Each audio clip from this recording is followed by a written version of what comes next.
আসসালামু আলাইকুম বন্ধুরা, কেমন আছেন আপনারা? আশা করি আলহামদুলিল্লাহ ভালোই আছেন। আমি আজকে আপনাদেরকে জানাবো ইসলামিক বাইতুল মাল ফাউন্ডেশনের বিষয়ে, যে বিষয়ে আপনারা জানতে চাইছেন। কয়েকদিন আগে আমি ইসলামিক বাইতুল মাল ফাউন্ডেশনের একটা ভিডিও আপলোড দিয়েছিলাম।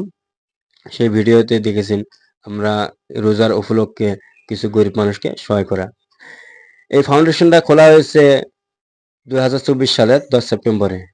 আর এই ফাউন্ডেশনটা খুলেছে কয়েকজন সদস্য মিলে।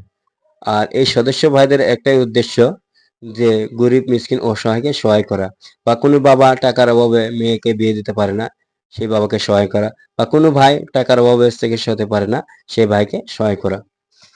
এই ফাউন্ডেশনে হিন্দু মুসলমান সবাইকে সহায় করা হবে এই ফাউন্ডেশন থেকে।